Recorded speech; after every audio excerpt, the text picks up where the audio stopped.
दर्शन शुद्धम योज्ञानं विरतिमेव शक्नोति दुःख निमित्तमपिदं तेन सुलभं भवति जन्।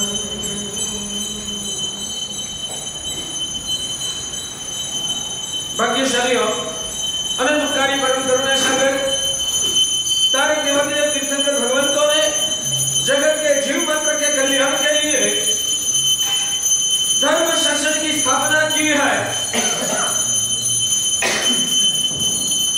परमात्मा अरिहंत प्रभु फरमाते हैं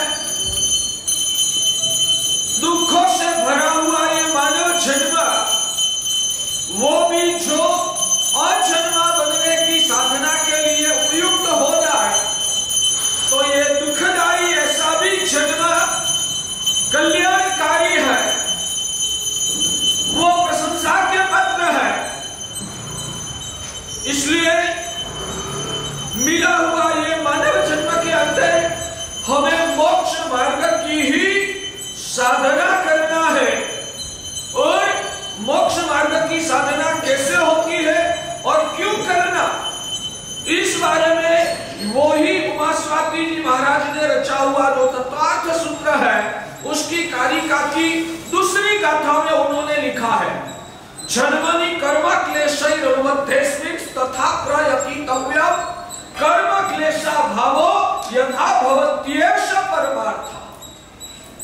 जन्मनि कर्म क्लेशैरनुबद्धेस्मिन्, ये जो मानव जन्म है वो कैसा है तो कर्म के क्लेशों से जुड़ा हुआ, कर्म के क्लेशों से, कर्म जनित क्लेश कहो या कर्म स्वरूप क्लेश कहो, क्लेश यानी कि दुखों की जो धर्मदा है, परंपरा है, उससे जुड़ा हुआ ये मानव जन्म। सबसे पहले ये ध्यान में रखना कि भाग्यशाली मिथ्यात्व को पिघालने के लिए, और जिनका भी मिथ्यात्व पिघला हुआ है उनकी सोच में हमेशा जन्म और जन्म से युक्त ऐसा ये संसार हमेशा सम्यक दृष्टि आत्मा को दुख स्वरूप अंदर से लगता है। सिर्फ बुद्धि से नहीं, उनकी आत्मा में से अंदर से आवाज आती है मुझे जो भी संसार में सुख लग रहा है वो मेरी बुद्धि का भ्रम है, मुझे संसार जो सुखरूप अच्छा लग रहा है वो मेरी बुद्धि का भ्रम है, या तो कर्म सत्ता ने मेरी आत्मा को फंसाने के लिए ये माया की जाल बिछाई है। इस सुख में जितना भी मैं फंसूंगा उतना मेरी आत्मा की दुर्गति और संसार चक्र में मेरी आत्मा की बर्बादी ही होने वाली है। इसलिए सम्यक दृष्टि आत्मा को दुख से भरा हुआ संसार जितना खराब लगता है उससे भी ज्यादा सुख से भरा हुआ संसार सम्यक दृष्टि आत्मा को ज्यादा खराब लगता है। ये भूमिका जब अंदर में उजागर हो रहा है तब समझना कि अब शायद सम्यक दर्शन की स्पर्शना हुई है, मगर सुख से जुड़ा हुआ संसार जब तक खराब नहीं लगता है तब तक भगवान कहते कि आत्मा मिथ्यात्व से घिरी। और मोक्ष मार्ग की साधना में आगे बढ़ने के लिए ये सम्यक दर्शन की स्पर्शना करना वो पहला चरण है। वहां से ही आत्मा का विकास की शुरुआत होती है।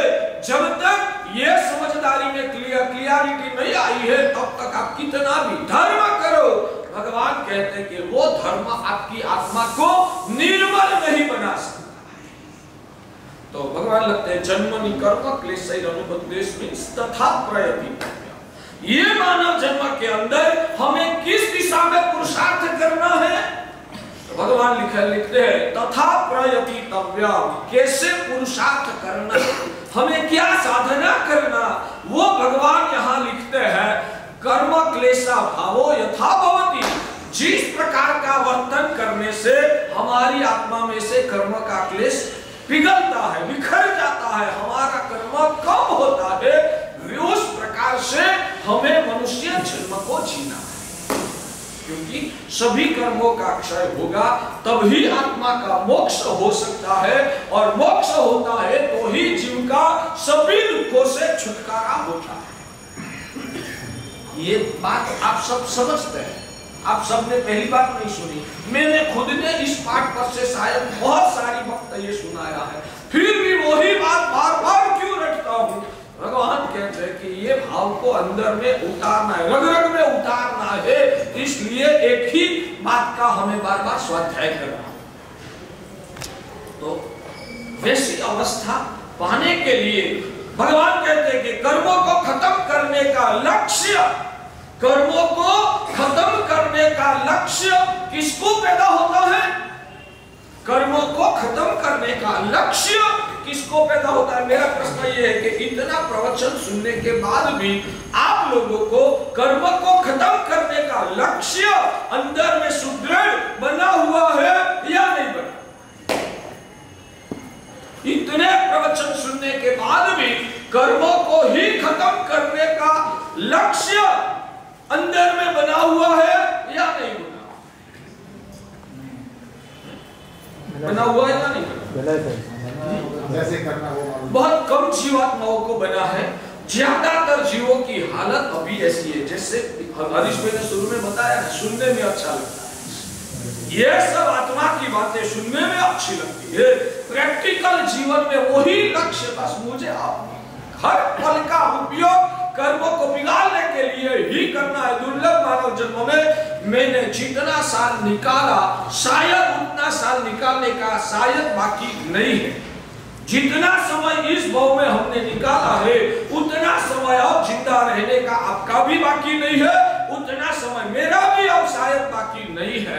कम समय हाथ में बचा है तो उसकी हर पल का सदुपयोग मुझे मेरा आत्मा का कर्मों को क्षय करने के लिए ही उपयोग करना है। शायद संसार की क्रिया करनी भी पड़ेगी तो मैं मजबूरी से करूंगा।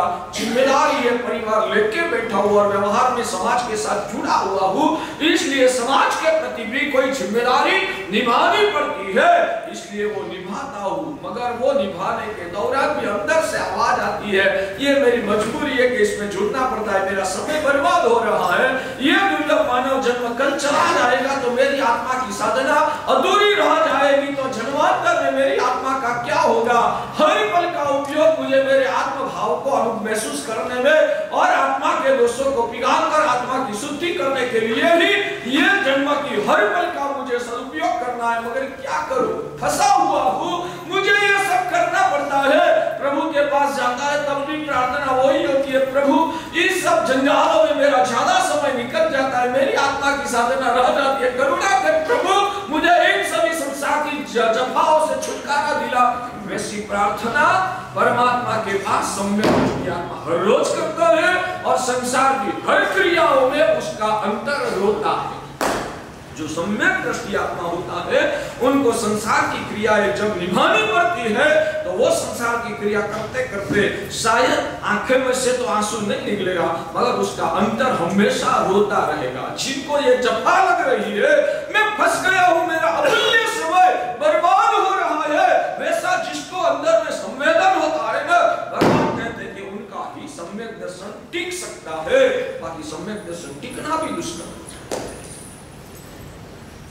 जो हलुकर्मी आत्मा यहाँ बैठे हो उनको ये शब्दों को अंदर उतारना है, भावित करना है। और यहाँ जो ये शब्द सुनने के वक्त जो संवेदना पैदा होती है ना, उस संवेदना को स्मृति पद में कर डाल लेना और जहाँ जहाँ बाहर की दुनिया में प्रवृत्त होना पड़े तब ये संवेदना को हमें अंदर से उजागर करके भावी। तो ये संवेदना किसको होती है? तो भगवान कहते हैं कि जिन्होंने हेतुवादोपदेश की संज्ञा से छुटकारा पाया, जिन्होंने हेतुवादोपदेश की संज्ञा से छुटकारा पाया है, हेतुवादोपदेश की संज्ञा से जिसका लेवल ऊंचे उठा, दीर्घकाली की संज्ञा, हेतुवाद समझाता हूं, हेतुवादोपदेश की संज्ञा से जब व्यक्ति ऊपर उठता है तब उनको दीर्घकाली की संज्ञा प्राप्त होती है। और दीर्घकाली की संज्ञा से भी जो आत्मा और ऊंचे उठता है उनको दृष्टिवादोपदेश की संज्ञा प्रकट होती है, और जिनको दृष्टिवादोपदेश की संज्ञा प्रकट हुई है वो ही आत्मा ये मोक्ष पाने का दृढ़ संकल्प कर सकता है, वो ही आत्मा मोक्ष के लिए पुरुषार्थ करता है, वो ही संसार की असारता को महसूस कर सकता है। इसलिए भगवान कहते हैं कि जन्मनि कर्म क्लेशैरनुबद्धेस्मिन् तथा प्रयतितव्यम् कर्म क्लेशा भावो यथा भवत्येष परमार्थ। पूरा श्लोक का संक्षेप में सार यही है, सभी कर्मों का क्षय करना है। ये दुनिया में जितना भी भौगोलिक संयोग जीवात्मा के साथ जुड़ा हुआ है न, चाहे शरीर हो, शरीर के साथ जो संबंध है, संपत्ति के साथ जो संबंध है, परिवार के साथ जो संबंध है, संसार के जो भी पदार्थों के साथ जीव का संबंध हुआ है, वो सब प्रकार के संयोग कर्मों की वजह से ही पैदा हुआ है। ये सब भौतिक पदार्थों के साथ हमारा जो जुड़ा हुआ है वो कर्मों की वजह से जुड़ा हुआ है, और ये सब आत्मा को हानि करने वाला है। एक बात बताओ, उद्गल जो है ना वो अचेतन है, भाग्यशाली उद्गल जो है वो अचेतन है, और जीव जो है वो चेतन है, चैतन्य स्वरूप है, यानी कि उसमें विशिष्ट प्रकार की जो गुणवत्ता है, पवित्रताएं है, वो पवित्रता जड़ ऐसे उद्गल में कभी भी संभवित नहीं होती है, क्योंकि वो जड़ है, उसमें चैतन्य नाम की चीज ही अंदर नहीं है। तो उसमें गुण वैभव का, औदार्य का, दूसरे जीवों का सम्मान करने का, करुणा भाव का, पवित्र अध्यवसायों का जो पवित्रता कहते हैं, वो जड़ पदार्थ में, क्या ये जो लकड़े की पाट है उसमें करुणा, वैराग्य, संवेदना वो महसूस हो सकता है या जड़ पदार्थ को, ये दीवारों को ऐसा अनुभव हो सकता है करुणा भाव का? तो वो पवित्रता वो आत्मा में ही उजागर होती है। इसलिए मैं एक उदाहरण देख के समझाता हूं कि भाग्यशाली एक दुर्जन व्यक्ति और एक सज्जन व्यक्ति, इन दोनों का समागम हुआ, दोनों रास्ते में से साथ में गुजर रहे हैं, तो उसमें दुर्जन की दोस्ती से सज्जन को क्या मिलेगा? दुर्जन की दोस्ती से, दुर्जन के साथ जुड़ाव होने से सज्जन को क्या मिलेगा?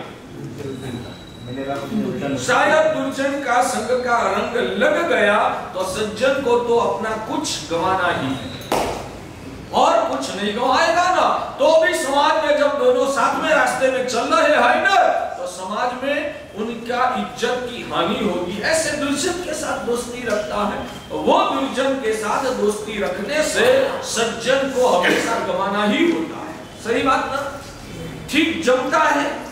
दुर्जन की दोस्ती से सज्जन को कुछ पाप नहीं होता, फायदा नहीं होता है, उनको कुछ न कुछ गंवाना ही होता है। कोई गरीब व्यक्ति के साथ श्रीमंत की दोस्ती हुई, कोई गरीब के साथ श्रीमंत की दोस्ती हुई, दोनों की दोस्ती में गरीब को कुछ न कुछ फायदा मिलेगा, और कुछ नहीं होगा ना तो वो श्रीमंत है, कहीं पर बाहर जाएगा ना तो होटल में नाश्ता भी खिलाएगा तो पेट भरने का खाना तो मिल जाएगा। तो श्रीमंत की दोस्ती से गरीब को कुछ पाना ही है, गरीब को उसमें शायद नहीं पाएगा तो ठीक है, गंवाना तो है ही नहीं। और सज्जन श्रीमंत को गरीब की दोस्ती से क्या होगा? कुछ न कुछ दो पैसा भी गंवाना होगा। समझ में आता है मैं क्या बोल रहा हूं? एक सज्जन और एक दुर्जन, दोनों की दोस्ती में सज्जन को ही कुछ खोना है, और दुर्जन की दोस्ती से सज्जन को क्या मिलेगा? कुछ गंवाना है, कुछ नहीं तो लास्ट में इज्जत गंवाना होगा। सही बात। और वो दोस्ती में दुर्जन को क्या होगा? वो दुर्जन भी सज्जन के साथ रास्ते पर चल रहा है, तो दुर्जन को क्या मिलेगा? कुछ न कुछ, या तो अच्छा संस्कार मिलेगा, वो शायद नहीं प्राप्त होगा तो भी समाज में इज्जत मिलेगी। ऐसे सज्जन लोगों के, सज्जन के साथ ये चल रहा है ना, तो कुछ उसमें भी अच्छा गुण होगा। यानी कि सज्जन और दुर्जन की दोस्ती में हमेशा सज्जन को गंवाना ही होता है, दुर्जन को हमेशा कुछ न कुछ पाना ही होता है। सही बात है।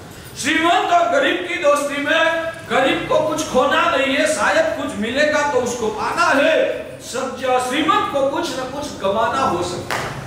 वैसे जीव और पुद्गल, इन दोनों की दोस्ती अनंत काल से चल रही है। उसमें जड़ की दोस्ती की वजह से जड़ जो है वो दुर्जन की तुलना में आएगा, क्योंकि उसमें कोई चैतन्य जैसा सद्भुत आध्यात्मिक गुण जैसी कोई चीज पुद्गल पदार्थ में होती ही नहीं है। ऐसे पुद्गल के समागम में आकर जीवात्मा को एक बात समझना, संजोग मूला जीवेण पत्ता दुख परंपरा। संधारा पोलिसी पढ़ी आप लोग? संधारा पोलिसी पढ़ी? उसमें क्या आता है? संजोग मूला जीवेण पत्ता दुख परंपरा। इस जगत में अनंत काल से जीवात्मा जो भी दुख सहन कर रहा है, इस जगत में अनंत काल से जीवात्मा जो दुर्गति में भटक रहा है, इस संसार में जीवात्मा को, जो जीवात्मा ने अपना खुद का चैतन्य आत्मा स्वरूप को खो दिया है, आज हमारा आत्मा स्वरूप जितना उजागर हुआ है ना, उससे अनंत गुना ज्यादा हमारा आत्मा स्वरूप आज भी कर्म के भार के नीचे दबा हुआ है। निगोद का जीव का चैतन्य ज्यादा दबा हुआ है। निगोद का एकेंद्रीय जीवों का जो चैतन्य है वो ज्यादा दबा हुआ है। उसमें से हमारा कुछ आंशिक छुटकारा हुआ, इसलिए हम पंचेंद्रिय, संगनी पंचेंद्रिय बने हैं। मैं ऐसा बोलता हूं तब कोई प्रश्न नहीं आता। आप सब समझते हैं संगनी पंचेंद्रिय का मतलब? असंगनी पंचेंद्रिय और संगनी पंचेंद्रिय हो तो आप सब जाजम पर बैठने वाले सामायिक वाले तो सब समझते होंगे, जाजम पर बैठने वाले सब समझते हैं ना असंगनी पंचेंद्रिय और संगनी पंचेंद्रिय।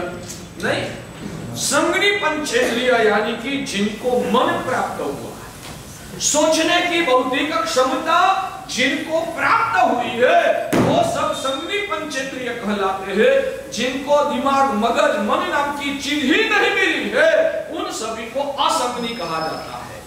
जिसको मन मिला है वो संगनी कहा जाएगा। जिनको मन नहीं मिला है, सोचने की, ये जो चींटी मच्छर वगैरह जो होते हैं ना, माखी, उनको दिमाग होता है। मनुष्य को दिमाग मिलता है। और संगनी पंचेंद्रिय जो प्राणी होते हैं, गौवा, बैल, बकरी, घेटा, कौवा, उन सभी को दिमाग मिला है। भले वो तिर्यक है मगर दिमाग मिला है, तो इसको संगनी जीव कहा जाएगा।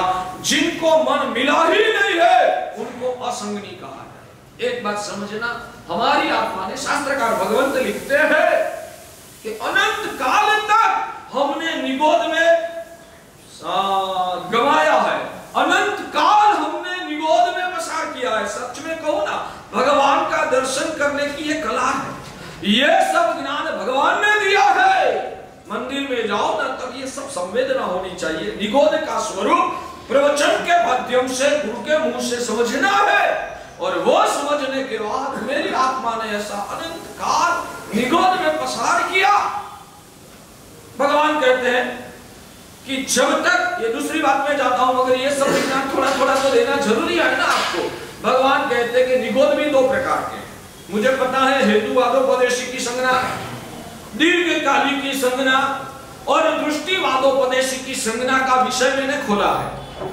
उसमें जिनको दृष्टिवादोपदेशी की संज्ञा पैदा हुई है ना, उनको ही मोक्ष पद का तीव्र अभिलाष अंदर में पैदा होता है।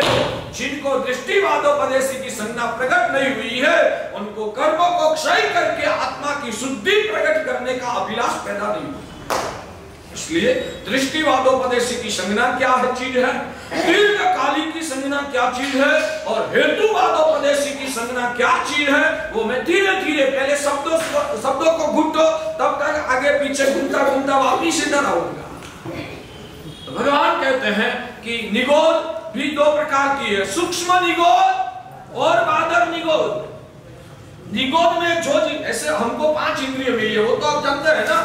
एक है कर्णेंद्रिय, श्रवण करने की जो ताकत, वो कर्णेंद्रिय कही जाती है। कान सुनने की जो क्षमता है, जो कान से सुना जाता है, वो इंद्रिय को कर्णेंद्रिय कहते हैं। वो 5वें नंबर की इंद्रिय है। कर्णेंद्रिय जो है वो 5वें नंबर की इंद्रिय है।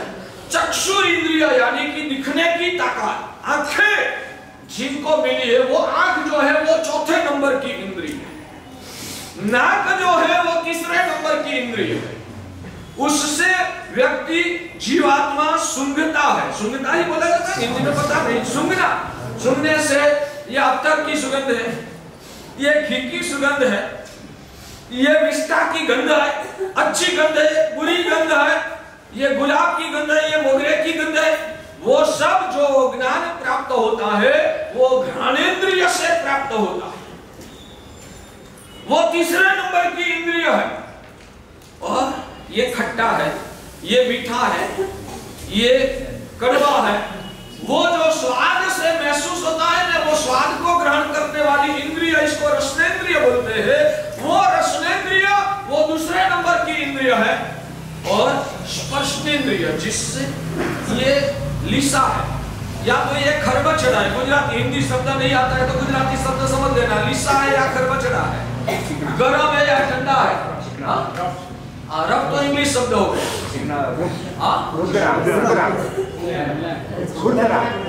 रुक्ष है या स्निग्ध है, सूखा है या चिकट है, वो सब महसूस स्पर्शनेंद्रिय से होता है।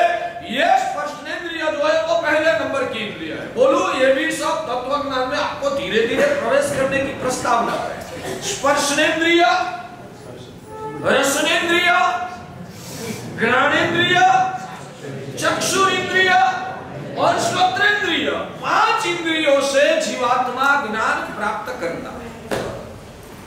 5 इंद्रियों से जीवात्मा को ज्ञान प्राप्त होता है। मगर जब तक जीवात्मा इस संसार में, एक भी जीव ऐसा नहीं है कि जिनको शरीर न मिला, एक भी जीव ऐसा नहीं है कि जिनको शरीर नहीं मिला। एक केंद्रीय जीव को भी शरीर मिला है, मगर जैसे जैसे पुण्य बढ़ता है और आत्मा का चैतन्य का विकास होता है, वैसे वैसे जीवात्मा को ज्यादा ज्यादा इंद्रियों प्राप्त होती है। कंटालना नहीं, ये सब चीजें आपके अंदर में क्लियर होगी ना, बाद में मोक्ष मार्ग की समझ पाना आपके लिए सरल हो जाएगा। इसलिए आपका चैतन्य को, आपकी समझदारी को मोक्ष मार्ग के अनुकूल बनाने के लिए इस प्रकार का सभी ज्ञान वो जरूरी है, इसलिए आपको बताता हूं। तो भगवान कहते हैं कि जिनको भी शरीर मिला है ना, सब जीव सिद्ध भगवान ऐसे है, इनको शरीर है ही नहीं। सिद्ध भगवान एक ऐसे है कि जिनको शरीर नहीं है, या तो यहां से जीव मर के दूसरी गति में जाता है। उस वक्त भी तेजस शरीर और कर्मल शरीर तो होता है, जो पढ़े लिखे उनके लिए बोलना पड़ेगा। मगर ये जो औदारिक शरीर वगैरह है, वैसा शरीर एक भाव से दूसरे भाव के बीच में 1, 2, 3 समय के लिए नहीं होता। इतना दिन में अभी नहीं जाता है। अभी व्यवहार की जानी भाषा में कहेंगे तो सिद्ध भगवान को कोई शरीर नहीं होता है। सिद्ध भगवान को छोड़ के सभी संसारी आत्माओं को शरीर के साथ संबंध होता ही है। मगर सबसे निम्न क्वालिटी का जो जीव होता है, सबसे निम्न क्वालिटी का जो जीव है, उनको कान की ताकत, कर्णेंद्रिय नहीं मिलती है, चक्षुरेंद्रिय नहीं मिलती है, घ्राणेंद्रिय नहीं मिलती है, रसनेंद्रिय नहीं मिलती है। सिर्फ अकेली स्पर्शनेंद्रिय तो सब जीव को होती है। उसमें ये जो पानी पेड़ के पत्ते हैं ना, वो सब एकेंद्रिय जीव है, उनको शरीर है। और स्पर्श करने की क्षमता वाली इंद्रिय स्पर्शनेंद्रिय वो वनस्पति के जीव को भी मिली हुई है। पानी के बूंद है ना, वो भी एक इंद्रिय वाला जीव है। वायु जो है वो भी एक इंद्रिय वाला जीव है। अग्नि जो है वो भी एक इंद्रिय वाला है। एक इंद्रिय कहो यानी हमेशा स्पर्शनेंद्रिय ही आएगी। ये इंद्रिय तबक्कावार मिलती है, किसी को स्पर्शनेंद्रिय मिली और चक्षुरेंद्रिय मिली, वैसा नहीं हो सकता है। विकास तबक्कावार ही हो सकता है। तो एक इंद्रिय वाले जो जीव है ना, उसमें भी बहुत तरतमता है। उसमें भी भगवान कहते हैं कोई जीव बादर होते हैं, कोई जीव सूक्ष्म होते हैं। बादर जीव जो होते हैं ना, उसका शरीर को हम हमारी इंद्रियों से ग्रहण कर सकते हैं, मगर सूक्ष्म जीव को ग्रहण करना यानी कि बोध करना। ग्रहण शब्द जब मैं यहाँ बोलूं तो वो ग्रहण शब्द ज्ञान के अर्थ में है। तो बादर कक्षा का जो जीव होता है ना, उसको शायद हमारी आंखों से या हमारी चमड़ी से, हमारी इंद्रियों द्वारा बादर जीव का हम इंद्रियों के माध्यम से ज्ञान कर सकते हैं। मगर सूक्ष्म जीव जो होते हैं ना, वो तो हम हमारी इंद्रियों से भी समझ नहीं सकते, वो इतने सूक्ष्म होते हैं। यहाँ तक समझ में आया? किसी को कुछ पूछना है तो बीच में पूछना, बाद में धीरे धीरे अंदर डीप में जाने वाला। कंटाला आता है ना, ये सुनने में कंटाला आता है, शायद किसी को समझ में न भी आए। कंटालना नहीं, कोई भी बात आप मुझे इतना विश्वास है, मैंने ये जो ज्ञान सिखाया है ना, मैंने अभी आपको इस चौमासे के दौरान जो भी ज्ञान सिखाया है ना, उसकी महत्ता आपको अभी समझ में नहीं आएगी। दूसरी साल दूसरे गुरु भगवंत आएंगे और जब वो प्रवचन की धारा चलाएंगे ना, तब मेरा ये प्रवचन का महत्व आपको समझ में आएगा। हाँ, गुरुदेव ने गत साल चौमासे में नरोत्तम मान ने ये हमको समझाया था, और उस वजह से वो नए गुरु भगवान का प्रवचन आपको जल्दी से दिमाग में जम जाएगा। तब लगेगा पहला मैंने सुना था ना, इसलिए आज ये सब चित्र जल्दी से क्लियर होता है। यानी कि हमेशा पहली बार जब कोई बात सुनो ना, तब कभी हो सकता है बम्पर भी जाए। दूसरी बार में शायद सिर्फ शब्दों से आप परिचित होंगे। हाँ, ऐसा हेतुवादोपदेशी की, दीर्घकाली की और दृष्टिवादोपदेशी की, ऐसे ऐसे भी शब्द हमारे शास्त्रों में आते हैं। इतना भी परिचय आपको हुआ ना, तो आपने सुना हुआ एक अपेक्षा से सफल है, इसलिए कंटालना नहीं। कोई बात और अगला पदार्थ हम आपको कभी सिखाएंगे ही नहीं, तो आपका लेवल ऊंचा कैसे बढ़ेगा। शायद कठिन पदार्थ हम आपको सिखाएंगे ही नहीं, तो आपका लेवल कैसे बढ़ेगा। इसलिए और सब पदार्थ तो इतने कठिन नहीं आते हैं। सब पदार्थ कठिन आएंगे ना, तो आप कंटाल जाओगे। क्या बोलते हैं, कंटाल जाओगे, ऐसे ही बनता है ना, बोर हो जाओगे। मगर बीच बीच में थोड़ा कठिन पदार्थ तो लेने का हम भी मन करते हैं कि इन लोगों को कुछ तो सिखाना पड़ेगा। तो ये बादर और सूक्ष्म वाली बात को आप समझो कि बादर जो जीव होते हैं ना, उनको हम हमारी इंद्रिय से शायद समझ सकते भी हैं, मगर सूक्ष्म जीव जो होते हैं उनको तो हम हमारी इंद्रियों से समझ भी नहीं सकते। तो जो जीव का हम हमारी इंद्रियों से ज्ञान कर सकते हैं, शायद वो बादर जीव है। और सूक्ष्म जीव जो होते हैं उनको आंखों से भी नहीं दिख सकते हैं, हम हमारी स्पर्शेंद्रियों से भी नहीं समझ सकते हैं, हम हमारी रसनेंद्रिय से भी नहीं समझ सकते। वैसे सूक्ष्म जीव, वो सूक्ष्म जीव का शरीर कितना होता है, तो शास्त्रकार भगवान कहते हैं कि एक सुई का अग्रभाग होता है ना, उसमें अनंत जीवों का शरीर हो सकता है। एक सुई का ऊपर का टोकचा अग्रभाग, उतने भाग में अनंत जीवों का शरीर होता है। ये सब बातें मेरे और आपके लेवल से ऊपर की, वो सर्वज्ञ भगवान जानते हैं। ये सर्वज्ञ भगवान ने बताया है। तो जब हमारा खुद का भी अंदर का आत्मज्ञान उजागर हो जाएगा ना, तब ये सब हम प्रत्यक्ष दिख पाएंगे। मगर अभी तो मेरा खुद का बुद्धि का इतना लेवल नहीं है, तो मैं समझ नहीं पाऊंगा। मगर मेरे सर्वज्ञ भगवान के प्रति मुझे पूर्ण श्रद्धा है कि सर्वज्ञ भगवान कभी झूठ बोलने वाले नहीं है और वो पूर्ण ज्ञानी है। इसलिए भगवान ने बताया है ने, तो मेरी आत्मा अंदर से कबूल कर दिया। निहंत ने कहा ना, बस उसमें मुझे कुछ विकल्प करना नहीं है। तो भगवान कहते हैं कि सूक्ष्म जीव होते हैं तो वो आंखों से दिख नहीं सकते। और वहां तक भगवान ने बताया कि अग्नि से आप बादल जीव होते हैं ना, तो उसको जला सकते हैं, सूक्ष्म जीवों को जला भी नहीं सकते हैं।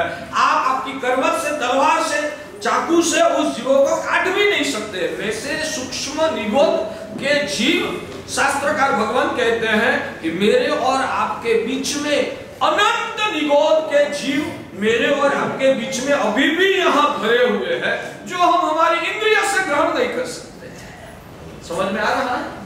कुछ थोड़ा कुछ पक्का तो समझ में, बार बार इस विषय में आपको डूबना पड़ेगा। मगर सामान्य रूप से ये विधान सर्वज्ञ भगवान ने बताया है। भाग्यशाली मेरी ये जो दो अंगुली के बीच में आपको थोड़ा सा, अरे अंगुली की बात छोड़ो ना, सुई का पीछे का जो छिद्र होता है ना, सुई का छिद्र, उस छिद्र के बीच में भी अनंत निगोद भरी हुई है। सिर्फ पूरी सुई की बात नहीं करता हूं, सुई का जो छिद्र होता है वो छिद्र में भी अनंत निगोद भरी हुई है। आज मेरी और आपके बीच में ये पूरे हॉल में भी वो अनंत निगोद भरी हुई है। वो निगोद की आत्मा जो कभी भी इंद्रिय से हम ग्रहण नहीं कर सकते हैं, वैसे जीवों को सूक्ष्म जीव कहते हैं। वैसे सूक्ष्म निगोद में हमारी आत्मा ने अनंत काल पसार किया। एक ही विषय को पूरा लंबा नहीं खींचूंगा, बीच बीच में थोड़ा टच करके मैं वापिस मूल विषय पे आ जाऊंगा। और कभी कभी ये जो विषय पकड़ा है तो उसको भी धीरे धीरे खोलने की कोशिश करूंगा। क्योंकि एक स्कूल में भी क्या करते हैं शिक्षक, एक बच्चा 6